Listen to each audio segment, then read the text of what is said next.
얼마 전 우연히 TV에서 보게 된 한 이야기가 나를 며칠 동안 계속 생각나게 만들었습니다. 충격적인 그 이야기는 머릿속에서 떠나질 않았어요. 처음에는 그저 시청률을 위한 자극적인 막장 드라마라고 생각했습니다.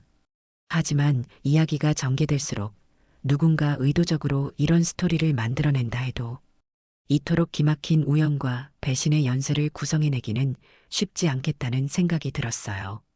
지금부터 내가 TV에서 시청한 희대의 가족 불륜 사건, 그 진실의 이야기를 시작하겠습니다. 누구도 쉽게 믿기 어려울 정도로 충격적인 이 이야기가 안타깝게도 누군가의 실제 삶이었다는 사실이 더욱 가슴 아팠어요. 서울 강남 세대째 이어온 개인 병원을 운영하는 가정이 있었습니다. 병원장 정인호는 냉정하고 위계 질서를 중시하는 사람이었어요. 자수성가한 아버지 밑에서 자란 두 아들은 모두 의사의 길을 택했고, 장남 정재민은 신중하고 성실한 성격이었으며 차남 정우미는 해외 유학파로 개방적이고 야망이 있었습니다. 정재민은 원래 병원 간호사와 진지한 관계를 이어오고 있었습니다. 두 사람은 결혼을 염두에 두고 있었고, 그녀를 처음 집에 데려왔을 때 박미정은 며느리감으로 마음에 들어 했어요. 그러나 정인호는 처음부터 노골적으로 반대 의사를 표했습니다. 우리 집안에 어울리지 않는다며 얼굴을 찌푸렸고, 식사 자리는 불편한 침묵으로 가득했지요. 그러던 어느 날 정인호가 아들과 단둘이 술자리를 가진 후 상황이 급변했습니다. 정재민은 갑자기 간호사 여자친구와 헤어졌고, 얼마 후 다희라는 여성을 새로운 약혼녀로 소개했어요. 박미정은 아들의 갑작스러운 변심에 의아했지만 상황을 받아들였습니다. 다희는 약사였고 단정한 분위기에 차분한 말투를 지닌 여성이었어요. 더 이상한 것은 정인호의 태도였습니다. 전에 그토록 아들의 결혼에 반대하던 사람이 갑자기 태도를 바꾸더니 다희와의 결혼을 적극 지지했습니다. 예식장 예약부터 혼수, 신혼여행까지 앞장서서 챙겼고, 결혼식 날엔 누구보다 먼저 마이크를 잡고 건배사를 하며 며느리를 치켜세웠어요. 결혼 후 정재민 부부는 본가에 들어와 함께 살았습니다. 그 집은 4층짜리 단독주택으로 2층은 재민 부부의 공간이었고 3층과 4층은 병원장 부부가 사용했어요. 박미정은 손주 소식을 기다리며 다희에게 건강식을 챙겨줬고, 정인호는 며느리를 볼 때마다 미소를 지었습니다. 정우미는 그때 해외 연수 중이었어요. 가끔 집에 전화를 걸면 어머니는 늘 다희가 참 예쁘게 살림해라고 말했습니다. 그러던 어느 날 박미정은 다희의 어머니 양다일이 집에 머무르고 있다는 사실을 알게 됐어요. 며칠 전 양다일의 집 천장에서 누수가 생겨 집수리가 불가피해졌고, 그 기간 동안 딸의 집에서 머무르겠다고 했던 겁니다. 그날 저녁 정인호는 평소보다 일찍 귀가했습니다. 현관문을 열며 오늘은 집에 손님이 있다던데? 하고 물었지만 그의 목소리에는 이미 알고 있다는 듯한 여유가 묻어 있었습니다. 식탁에 둘러앉아 식사를 할 때 박미정은 남편과 양다일 사이에 흐르는 미묘한 긴장감을 느꼈습니다. 두 사람은 직접적인 눈맞춤을 피했지만 젓가락을 드는 손의 움직임이나 물을 마시는 타이밍이 묘하게 일치했습니다. 식사를 마친 후 정인호는 평소와 달리 서재에 들어가지 않고 거실 소파에 앉았습니다. 양다일은 다희와 함께 설거지를 도왔고, 그 모습을 보며 정인호가 미소 짓는 것을 박미정은 놓치지 않았습니다. 그것은 단순한 만족감이 아닌 어떤 계산된 승리감 같았습니다. 늦은 밤 물을 마시러 거실에 내려온 박미정은 소파 맞은편에 앉은 정인호와 양다일이 조용히 대화를 나누고 있는 모습을 보게 됐습니다. 양다일은 파자마 차림이었고 정인호는 잔에 와인을 따르며 담담한 얼굴로 말하고 있었습니다. 그땐 철이 없었지. 너도 그랬고 나도 그랬고 그 이야기를 듣고 내가 뭘 들은 거지? 싶었죠. 그러나 두 사람이 내 존재를 느꼈는지 어투가 바뀌었습니다. 양다일은 말없이 잔을 받아들었습니다. 둘 사이에는 이상한 공기가 감돌고 있었습니다. 다음 날 아침 박미정은 불면증에 시달려 평소보다 일찍 일어났습니다. 부엌에서 아침 준비를 하는데 양다일이 나타나 제가 좀 도울게요. 그녀가 말했습니다. 두 여자는 묘한 긴장감 속에서 아침상을 차렸습니다. 양다일이 정인호가 좋아하는 된장국의 간을 아는 것이 박미정에게는 불편하게 느껴졌습니다. 식사 시간 정인호는 평소와 달리 매우 활기찼습니다. 그는 여러 화제를 꺼내며 자연스럽게 모두를 대화에 끌어들였고 특히 양다일의 의견에 귀 기울이는 모습이었습니다. 다희는 그 모습을 조용히 지켜보며 가끔 어머니와 눈빛을 교환했습니다. 박미정은 그 눈빛 속에서 무언가를 읽으려 했지만 다희의 표정은 언제나처럼 차분했습니다. 낮에는 모두가 각자의 일상으로 돌아갔습니다. 정인호는 병원으로, 다희는 약국으로, 양다일은 친구를 만나러 간다며 외출했습니다. 박미정은 혼자 남아 집안일을 하며 머릿속에 맴도는 이상한 생각을 떨쳐내려 했습니다. 오후에 잠시 쉬기 위해 소파에 앉았을 때 다희가 걸어 나오면서 하는 이야기를 들었습니다. 전화기에서 남자의 목소리가 들렸습니다. 누구랑 통화하는 거지? 다희는 나랑 눈이 마주치자 돌아서서 방으로 들어가며 통화를 이어갔어요. 조금만 더 참아. 이제 거의 다 됐어. 그 말이 무슨 의미인지 박미정은 알 수 없었지만 가슴 한켠이 무거워졌습니다. 집안은 평소와 같은 일상으로 돌아간 듯 했습니다.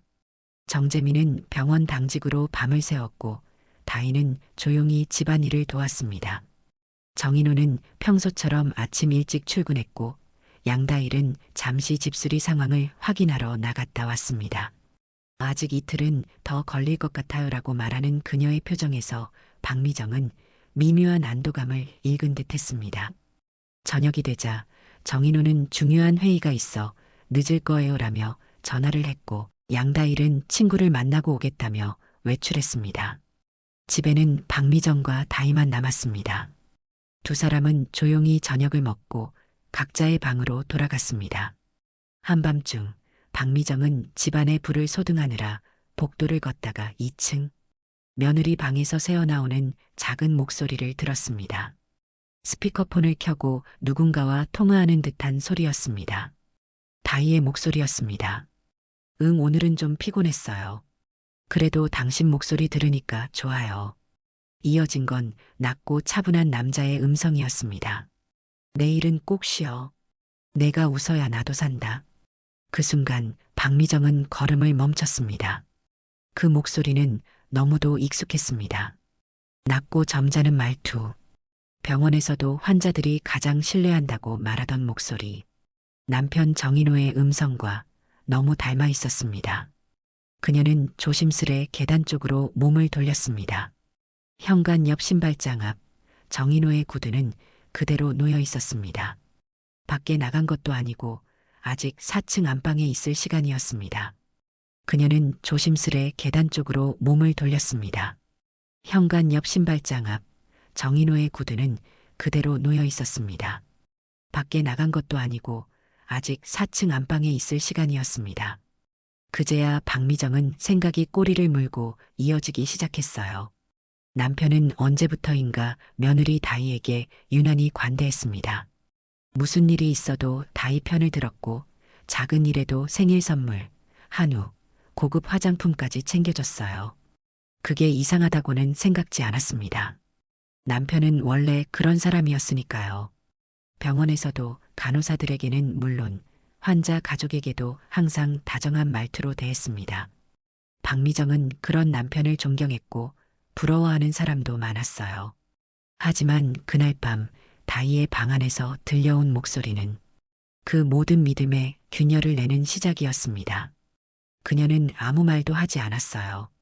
아무것도 보지 못한 척, 아무 소리도 듣지 못한 척 다시 방으로 돌아갔습니다. 하지만 마음 한쪽에서 알 수 없는 의심이 조용히 자리를 잡기 시작했어요. 그날 이후 박미정은 남편의 말투와 움직임에 더 귀를 기울이게 됐습니다. 아침이면 늘 하던 대로 밥상을 차렸고 그는 변함없이 자리에 앉아 고생했지라며 웃었어요. 정인호는 여전히 다정했습니다. 식탁에 앉자마자 당신도 얼른 앉아라고 말했고 수저를 들면서 아내를 한번 바라보았어요. 하지만 이상한 건 그 다정함이 어쩐지 겉돌기 시작했다는 점이었습니다. 그날도 식사는 평소처럼 시작됐어요. 박미정이 물을 가지러 일어서는 순간 정인호가 다희를 향해 말했습니다. 다희야, 요즘 입맛 없어 보이더라. 혹시 먹고 싶은 거 있으면 말해.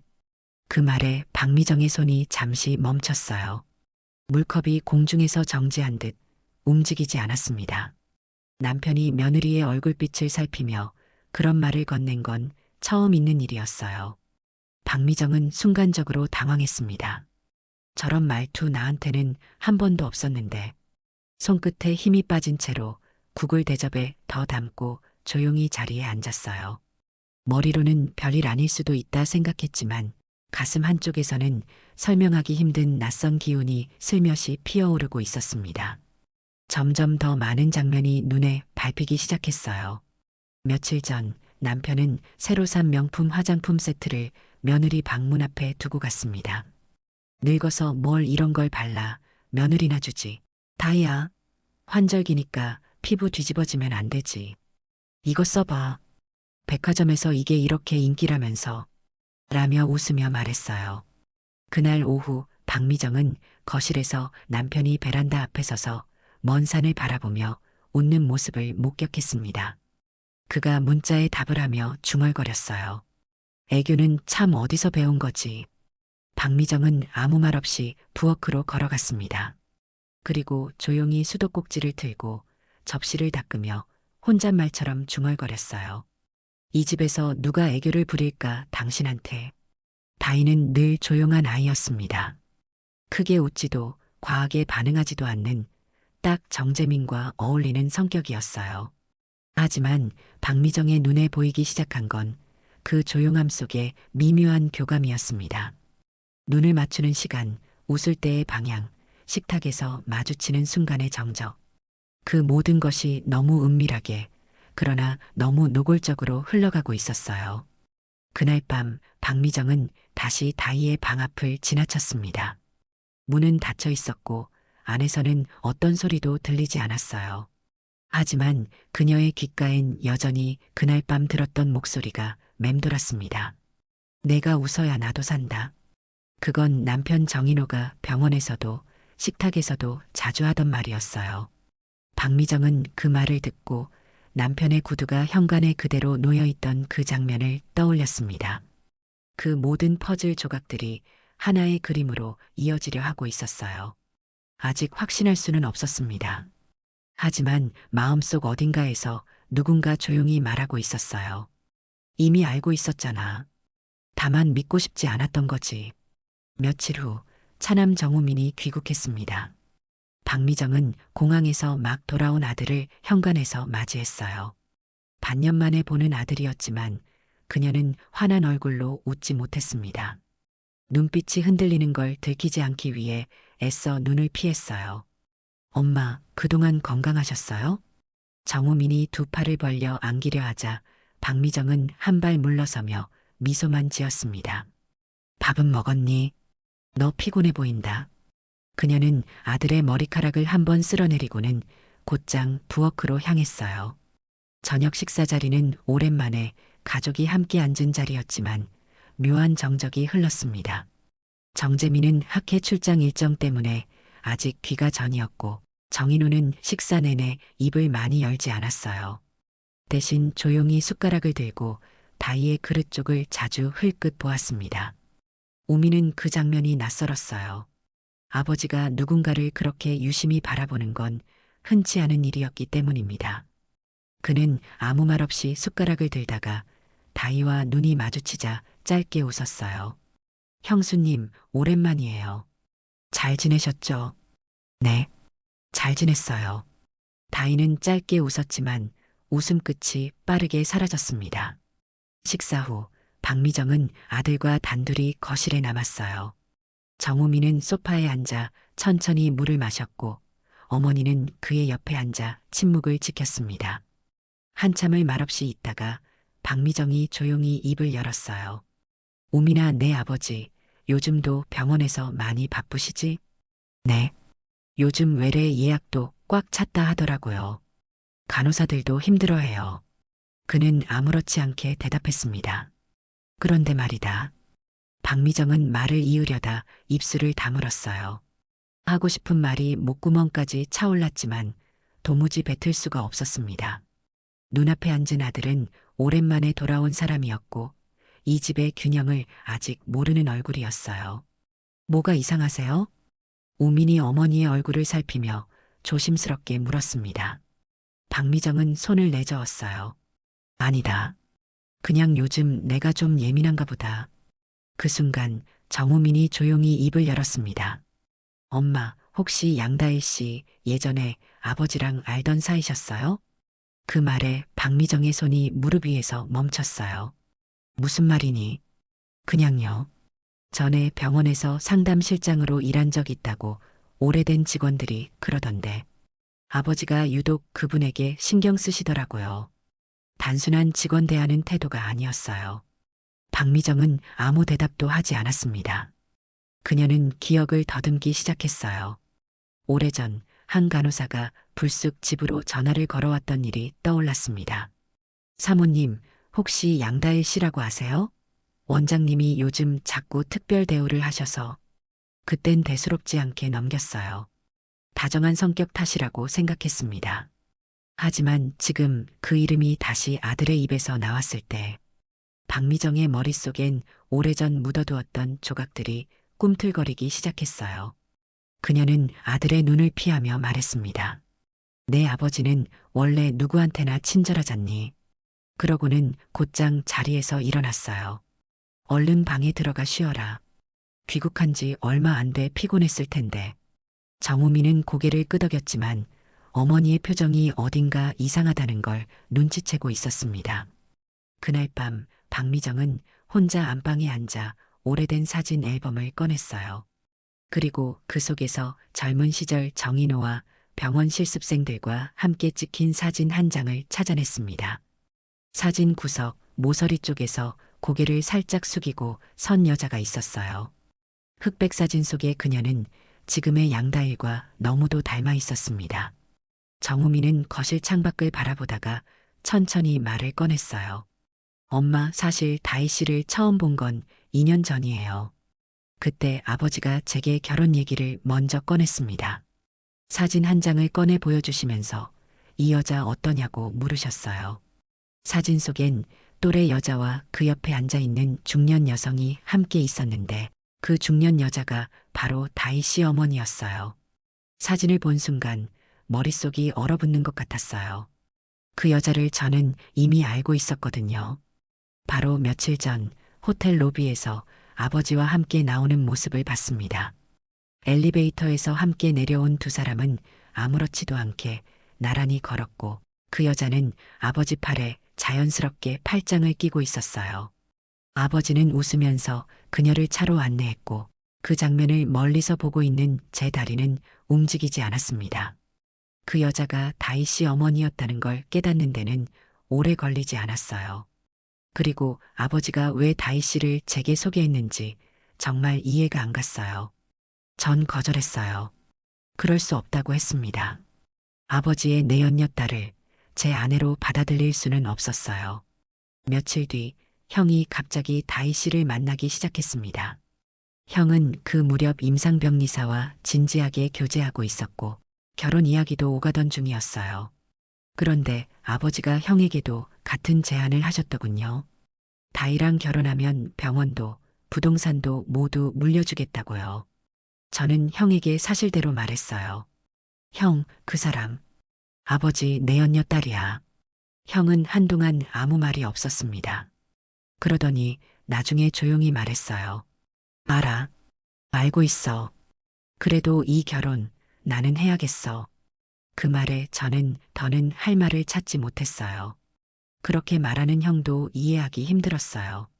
결국 형은 원래 만나던 여자와 헤어지고 다희 씨와 결혼을 선택했습니다.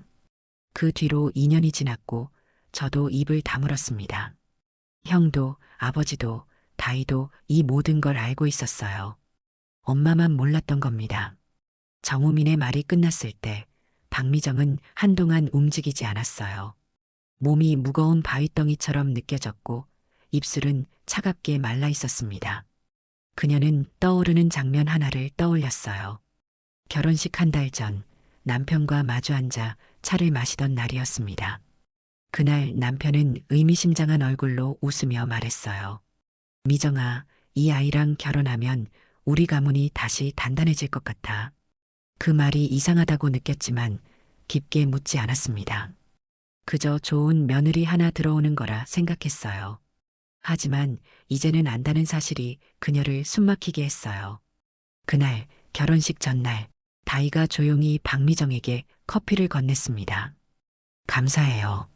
저 같은 사람 받아주셔서요. 그 말에서 묘한 울림이 느껴졌지만 박미정은 웃으며 넘겼어요. 그리고 지금 모든 말과 표정이 거꾸로 재생되고 있었습니다. 그들은 모두 알고 있었어요. 자신만 빼고 이 집의 진실을 다 알고 있었던 겁니다. 박미정은 그날 밤 안방으로 들어와 남편을 바라보며 말했어요. 당신 지금 행복해요? 정인호는 신문을 접고 고개를 들었습니다. 행복하지 않을 이유가 뭐 있어? 그 말이 그렇게 서늘하게 들릴 줄은 몰랐어요. 그는 아들의 여자도 자신의 여자로 만들었던 사람이었습니다. 그런 남자가 눈앞에서 아무 일 없다는 듯 웃고 있었어요. 시간이 흘러 다희는 출산을 앞두고 있었어요. 박미정은 그 무엇보다 첫 손주의 탄생을 기다렸지만 마음 한구석에는 여전히 의심이 남아 있었습니다. 정재민은 아내의 임신 중 놀랍도록 냉담했고 정인호는 그 어느 때보다 다희를 세심하게 챙겼어요. 출산 당일 병원에는 정인호가 가장 먼저 도착했습니다. 그는 의사 가운을 입고 직접 분만실로 들어갔어요. 정재민은 병원 로비에 앉아 아무 말 없이 휴대폰만 바라보고 있었습니다. 박미정이 다가가 괜찮니? 라고 물었을 때 아들은 그저 고개만 끄덕였어요. 아이가 태어나고 박미정은 처음으로 손주를 안아보았습니다. 작은 얼굴을 바라보는 순간 가슴이 뭉클해졌어요. 그러나 정재민의 차가운 반응이 이상했습니다. 그는 아이를 한번 보고는 병원 일이 있어서라며 자리를 떴어요. 다이가 병실에서 휴식을 취하는 동안 정인호는 신생아실 앞에서 유리창을 통해 아이를 오랫동안 바라보았습니다. 그의 눈에는 보통의 할아버지와는 다른 감정이 깃들어 있었어요. 예쁘죠? 다이의 어머니 양다일이 갑자기 나타나 정인호 옆에 섰습니다. 그래, 내 핏줄이 이렇게. 정인호의 말이 끝나기도 전에 양다일이 그의 팔을 꼬집었어요. 조심해요. 여기 사람 많아요. 박미정은 복도 모퉁이에서 그 모습을 지켜보고 있었습니다. 두 사람의 대화는 들리지 않았지만 그들의 몸짓과 표정에서 무언가 이상한 것을 느꼈어요. 출산 후 얼마 지나지 않아 정재민은 갑자기 아이의 혈액형 검사를 요청했습니다. 그리고 그 결과를 받아든 날 모든 것이 드러났어요. 형, 무슨 일이에요? 정우민이 물었을 때 정재민은 서류 한 장을 내밀었습니다. 이 아이, 내 아이가 아니야.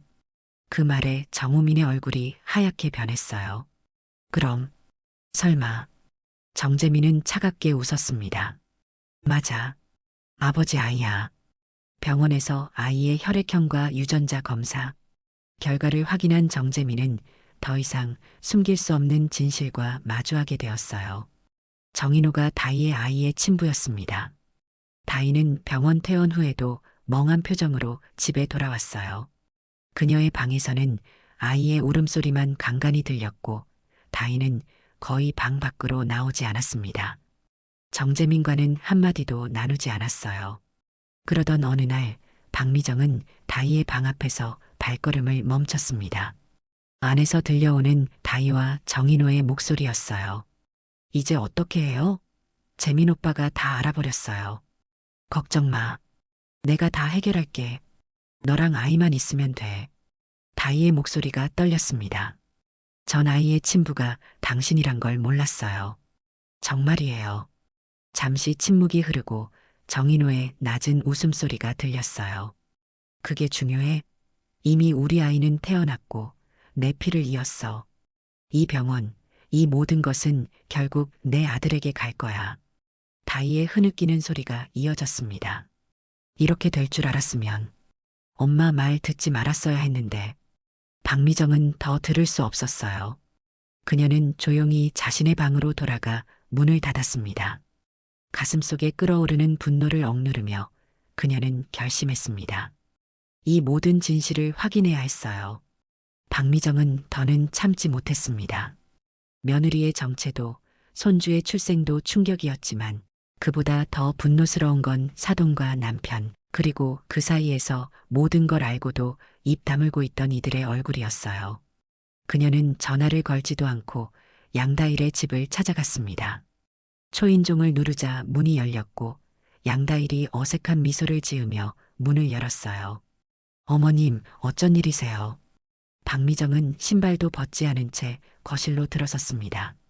그리고 돌아서서 정면으로 양다일을 바라봤어요. 정신이 있긴 해?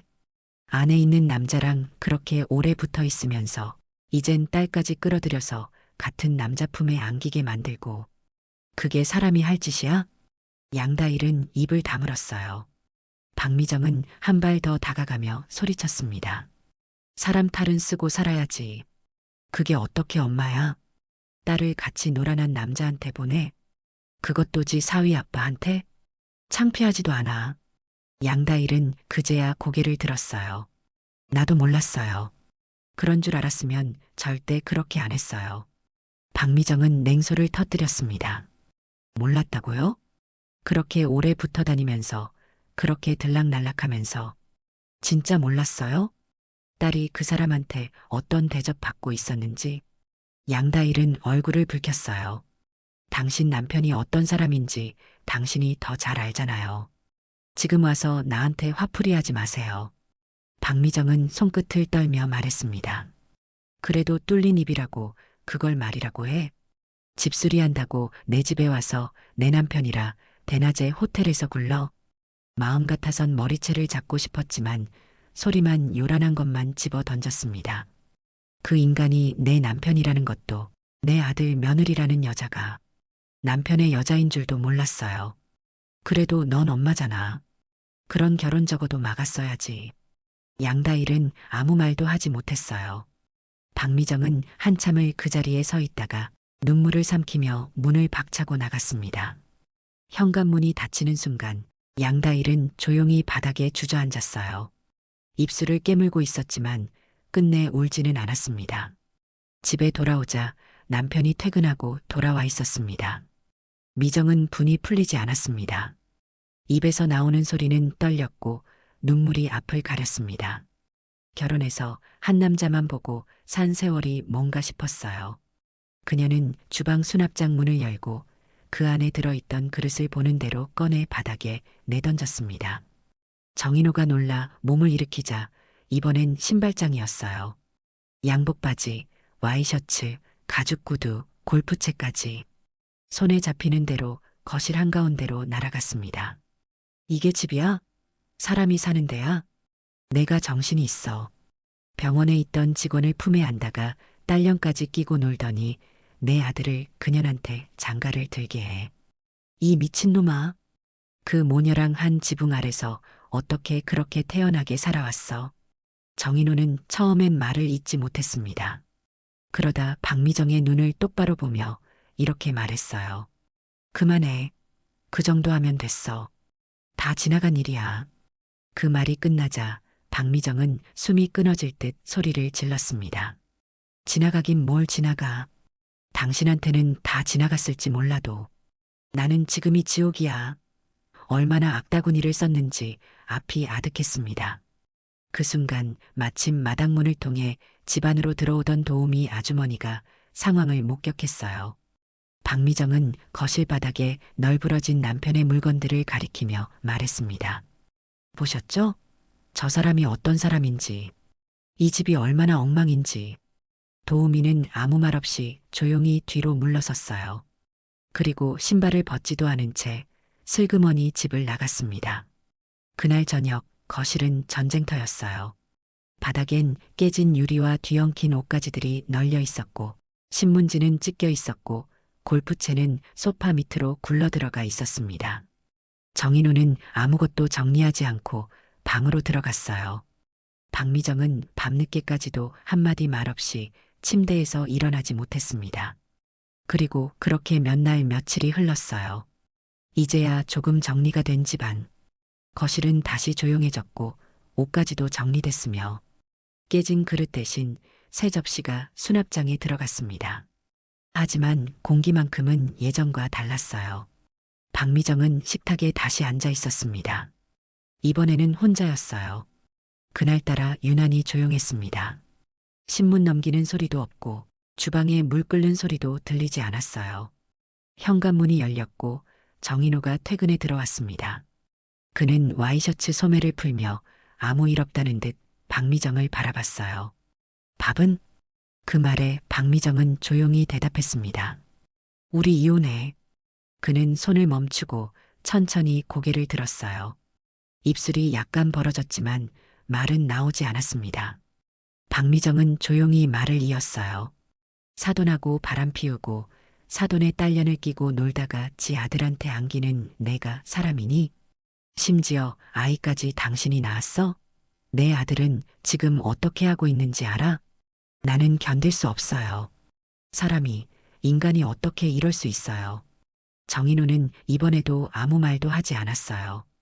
부정도 후회도 사과도 없이 그 자리에 앉아만 있었습니다. 그게 더 끔찍했어요. 그게 그 사람의 전부였습니다. 식탁 위에는 물컵만 3개가 놓여 있었어요. 저녁밥도 국도 없었습니다. 그 집엔 이미 함께 밥 먹을 가족이 남지 않았다는 듯 모두들 말이 없었습니다. 정재민은 고개를 숙이고 있었고 정우미는 어머니 얼굴을 곧장 마주보지 못했어요. 박미정이 조용히 입을 열었습니다. 다희는 어디 있니? 정재민은 잠시 망설이다 짧게 말했어요. 지네 집으로 갔어요. 며칠 전 아이 출생신고 관련해서 뭘 확인하다가 그 아이가 제 아이가 아니라는 걸 알게 됐습니다. 그게 아버지 아이란 걸 듣고 바로 내보냈어요. 정우민이 그 말을 듣고 눈이 커졌습니다. 뭐라고?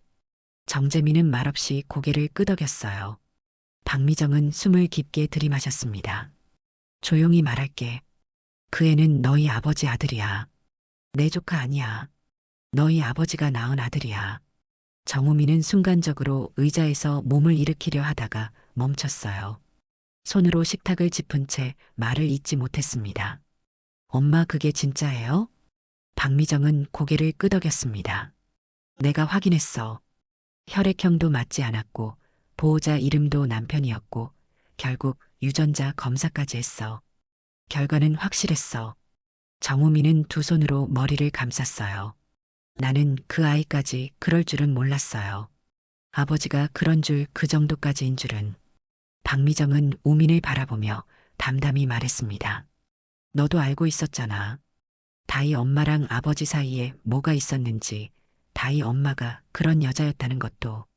형한테도 말했다잖아. 그런데 넌 침묵했어.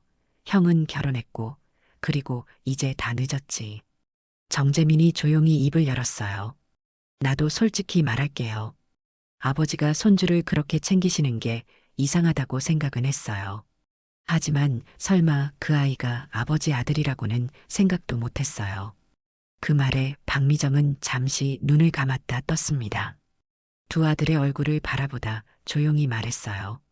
나는 가족을 만들었고 지켜왔고 믿고 살았어요. 내가 내 아빠랑 산지 내모레면 40년이야. 40년 산 내 모습이 이거다. 정우미는 벌떡 일어나 걸어가려다 문 앞에서 멈췄습니다. 손으로 이마를 짚으며 중얼거렸어요. 사람이 어떻게 그럴 수가 있어요? 같은 집에서 모녀랑 그게 사람이에요? 박미정은 대답하지 않았습니다. 정재민은 말없이 소파에 앉아 고개를 숙이고 있었고 정우미는 문 옆에 선 채 등을 돌리고 있었으며 박미정은 식탁에 조용히 앉아 물만 바라보고 있었어요. 그렇게 세 사람은 빈 식탁 앞에서 한동안 앉아 있었습니다. 박미정은 식탁 위에 이혼 서류를 꺼내 조용히 올려놓았어요. 사인해요. 이 집엔 이제 나 없어요. 정인호는 서류를 힐끗 보더니 코웃음을 쳤습니다. 이혼? 멋대로 해봐. 내 재산 한 푼도 못 가져갈 테니. 박미정은 차갑게 웃었어요. 이미 예상했던 반응이었습니다. 당신 생각보다 내가 바보는 아니에요. 변호사는 이미 정했고 모든 준비도 끝났어요. 다음 날 박미정은 대형 로펌의 변호사와 만났습니다. 결혼 생활 37년, 그동안 정인호가 모은 재산은 상상을 초월했어요. 강남 개인병원, 압구정동 아파트 2채, 청담동 빌딩, 그리고 제주도 땅까지 모두 부부 공동 재산이었습니다. 박 여사님, 정 원장님이 사업 확장 과정에서 모은 재산은 모두 혼인중 재산이에요. 법적으로는 절반의 권리가 있습니다. 변호사가 말했어요. 저는 그렇게 많이 필요 없어요. 최소한의 생활만 보장되면 돼요. 박미정이 대답했습니다. 하지만 이건 권리의 문제입니다. 특히 이런 불륜과 배신이 있었던 상황에서는 위자료 청구도 가능해요. 첫 번째 조정 기일, 정인호는 뻔뻔한 얼굴로 나타났어요. 왜 이런 소동을 벌이는 거야? 조용히 나가면 될 것을. 그가 속삭였습니다. 박미정은 아무 말도 하지 않았어요. 그저 변호사가 준비한 증거들을 조정위원에게 제출했습니다. 다이와의 관계, 아이의 친자 확인 결과, 양다일과의 오랜 불륜관계 증거들. 정인호의 얼굴이 창백해졌어요. 그는 자신의 변호사와 급하게 상의했습니다. 두 번째 조정 기일에는 정인호의 태도가 완전히 달라졌어요. 더는 오만한 태도는 없었습니다. 위자료 5천만 원과 재산 분할로 압구정동 아파트 한 채, 그리고 병원 지분 10%를 이전하겠습니다. 그의 변호사가 제안했어요.